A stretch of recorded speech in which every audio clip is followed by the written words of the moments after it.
अस्सलाम वालेकुम। पिछले लेक्चर में हमने एक्सरसाइज 1.1 के कुछ क्वेश्चन सॉल्व किए थे। क्वेश्चन नंबर 13, 14 एंड 15 और उसके साथ कुछ बेसिक प्रॉपर्टीज़ भी हमने देखी थी। आज के लेक्चर में जो इम्पोर्टेंट क्वेश्चन कुछ और रह गए थे वो भी हम सॉल्व कर लेते हैं। आज हम इन 2-3 क्वेश्चन को सॉल्व करेंगे और ये इम्पोर्टेंट क्वेश्चंस हैं 1.1 एक्सरसाइज के। सबसे पहले जो क्वेश्चन नंबर 16 है, हमें ये स्टेटमेंट दी गई है, हमने इस पूरी चीज़ को 1 के इक्वल लेकर आना है और मालूमात हमें ये दी गई है कि जो z का मॉडुलस है वो 1 के इक्वल है। इसको प्रूव करने के लिए हम लेफ़्ट हैंड साइड को पहले देख लेते हैं। हम इसको लेके चलते हैं।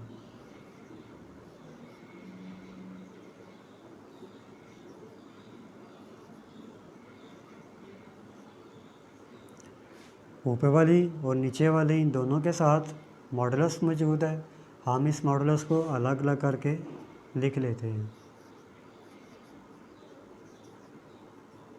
ऊपर वाली रकम का जो मॉडुलस है वो अलग कर लेते हैं और जो नीचे वाली है उसको अलग कर लेते हैं,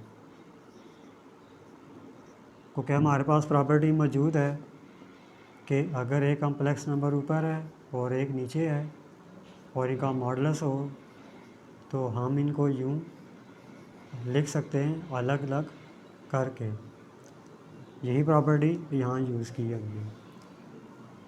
एक और प्रॉपर्टी भी थी हमारे पास,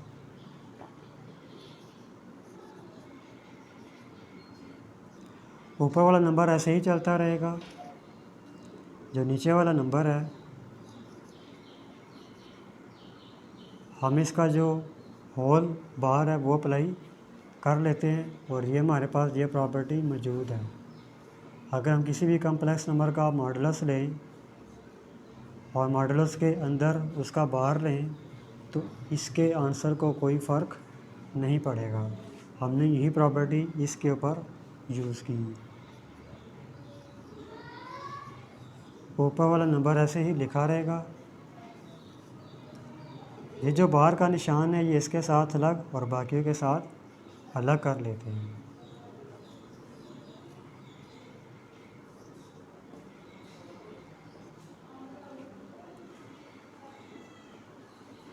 ऊपर वाली टर्म ऐसे ही लिखी रहेगी।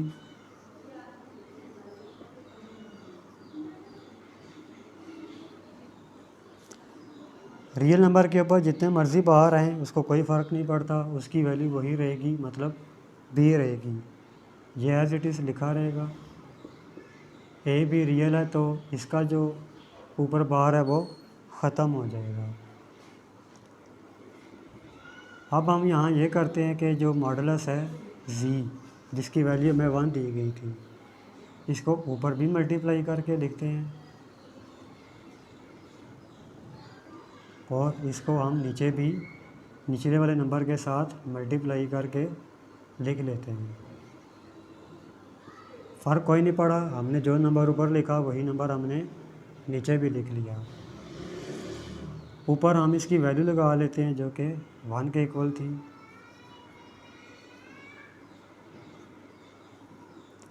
इसको हम अंदर मल्टीप्लाई करवाएंगे। ये भी मॉडुलस है, ये खुद भी मॉडुलस में है, तो ये एक ही मॉडुलस में आ जाएंगे।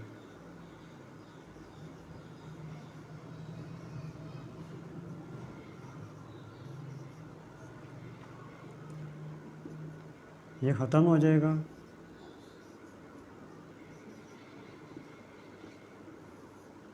ये प्रॉपर्टी हमारे पास मौजूद थी, ये हमने पिछले लेक्चर में इसका प्रूव भी किया था कि ये इसके इक्वल होता है, तो हम इसकी जगह ये लिख देंगे।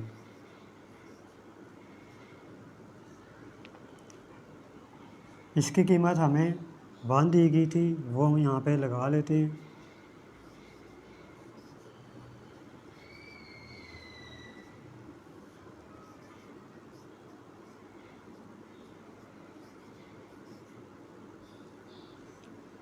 यहाँ पर हमने इसकी जगह इसकी जो वैल्यू हमें दी गई थी 1 वो हमने पुट करवा ली। इससे आगे मैं यहाँ से सॉल्व कर रहा हूँ। ऊपर वाली टर्म ऐसे ही लिखी रहेगी। b को 1 से मल्टीप्लाई करवाएंगे तो हमारे पास b आ जाएगा और साथ az। इसको भी हम इसके साथ सीधा करके लिख लेते हैं।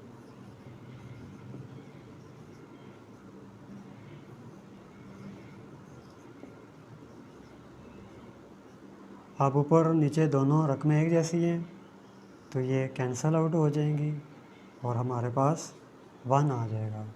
और हमने लेफ़्ट हैंड साइड सॉल्व की थी जो कि ये थी, तो इसका मतलब है कि ये पूरा आंसर हमारे पास 1 के इक्वल आ गया और यही हमने प्रूव करना था। अब हम क्वेश्चन नंबर 17 है, इसका पार्ट नंबर 9 देखते हैं कि वो क्या है। इसमें हमें ये चीज़ दी गई है। स्टेटमेंट के मुताबिक हमने लोकस बताना है कि इस चीज़ का जो लोकस है वो क्या है। लोकस है मुराद है ये कोई इक्वेशन है, इसके अंदर कोई इक्वेशन छुपी हुई है जो हमने बतानी है कि वो इक्वेशन कौन सी है। तो उसके लिए देखते हैं कि ये कौन सी इक्वेशन है। इसके अंदर हम पहले सपोज कर लेते हैं हम जी को कोई भी कम्प्लेक्स नंबर रख लेते हैं। ये हमारे पास कोई भी कम्प्लेक्स नंबर है। इसका जो आर्गूमेंट है वो हमने पहले लेक्चर में देखा था कि वो कैसे निकालते हैं। उसको हम थीटा बी कहते हैं और उसको हम इस तरीके से मालूम करते थे। इसको हम यू लिख लेते हैं। जो आर्गूमेंट ऑफ जेड है वो बराबर आएगा हमारे पास tan inverse y divided by x के। इसको हम कोई भी नाम दे देते हैं, इक्वेशन नंबर 1। फिर हमें क्वेश्चन भी एक दिया गया है, हमें इसमें भी आर्गूमेंट की वैल्यू दी गई है जो कि इसके इक्वल है। ये भी आर्गूमेंट ऑफ z है, ये भी आर्गूमेंट ऑफ z है। इसको 1 कह लेते हैं और इसको 2। तो अगर किसी इक्वेशन की एक साइड इक्वल हो, चाहे वो लेफ़्ट है या राइट है, तो इनकी जो राइट साइड्स हैं वो भी इक्वल हो जाएंगी। हम इन दोनों इक्वेशंस का कंपैरिजन कर लेते हैं।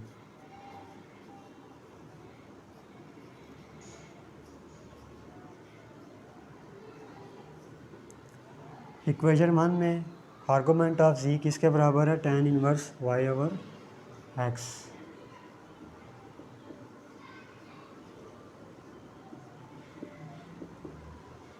और इक्वेशन नंबर 2 में इसी आर्गूमेंट ऑफ z की वैल्यू पाई ओवर 3 आ रही है। अगर हम ये tan वहाँ ले जाएं तो इसका जो इन्वर्स है वो ख़त्म हो जाएगा। tan की वैल्यू 60 डिग्री में स्क्वायर रूट ऑफ 3 होगी। अगर हम ये x वहाँ मल्टीप्लाई करवा दें तो हमारे पास ये आ जाएगा। इसका मतलब है कि इसका जो लोकस है वो असल में ये था। इसकी जो इक्वेशन थी, ये जिस इक्वेशन को शो कर रहा था वो ये थी।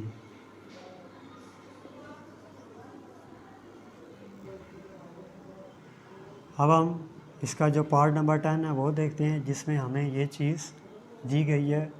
इसका भी हमने लोकस, मतलब ये किस इक्वेशन को शो कर रहा है वो हमने फाइंड करनी है। इसमें भी जी आ रहा है, उसको हम लेट कर लेते हैं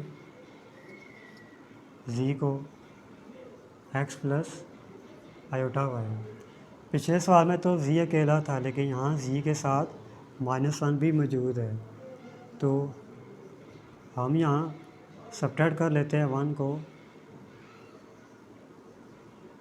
दोनों साइड्स पर।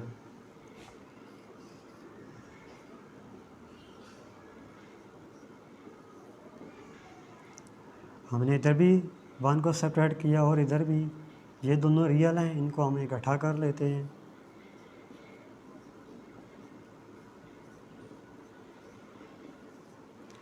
अब इनका आर्गूमेंट निकाल लेते हैं। वो क्या है, जो आर्गूमेंट का फार्मूला था हम उसको थीटा बी कहते थे और वो बराबर होता था tan inverse y over x. तो हम सिर्फ आर्गूमेंट लिख लेते हैं और यहाँ आ जाएगा tan इनवर्स वाई से मुराद है इमेजिनरी पार्ट जो कि ये है, एक्स से मुराद है रियल पार्ट जो कि ये है। तो ये हमारे पास एक इक्वेशन बन जाएगी। अब हमें ये भी दिया गया है, इसको भी देख लेते हैं।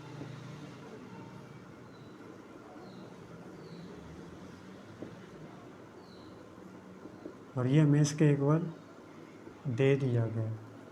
इसको हम इक्वेशन नंबर 2 कह लेते हैं। अब यहाँ हमने जो आर्गूमेंट ऑफ जी लिखा है वो इस चीज़ का होगा, और यहाँ हमने जो आर्गूमेंट ऑफ जी लिखा है मतलब ये और ये, यहाँ मैंने z-1 लिखा है क्योंकि यहाँ ये मौजूद है और हमें यहाँ भी यही दिया गया था। तो इसका आर्गूमेंट और इसका आर्गूमेंट हम आपस में इक्वल कर लेते हैं।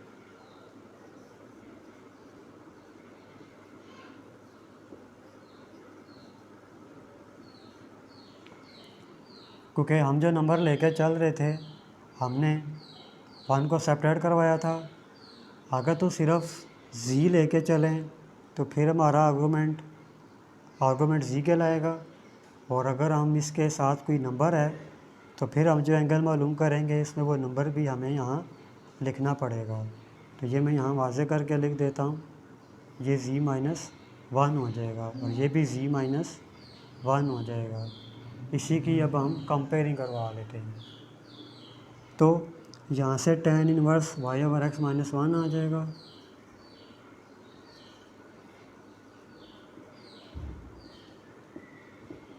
और वहाँ से हमारे पास ये आ जाएगा। इस tan को हम वहाँ ले जाते हैं,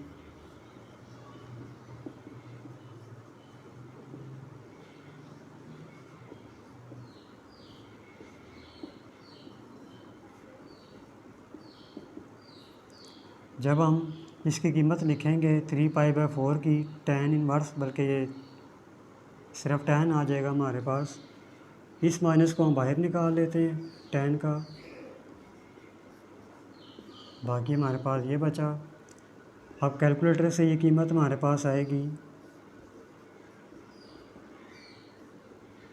-1 के इक्वल, क्योंकि π/4 45 डिग्री होगा। हम 45 को 3 से मल्टीप्लाई कराएँ तो वो 135 आएगा जो सेकंड क्वार्टर में है, और सेकंड क्वार्टर में tan की वैल्यू नेगेटिव होगी, तो ये नेगेटिव और एक ये नेगेटिव पॉजिटिव हो जाएगा, और x-1 हम वहाँ मल्टीप्लाई करवा लेते हैं। तो इस इक्वेशन का जो लोकस है वो हमारे पास ये बन जाएगा।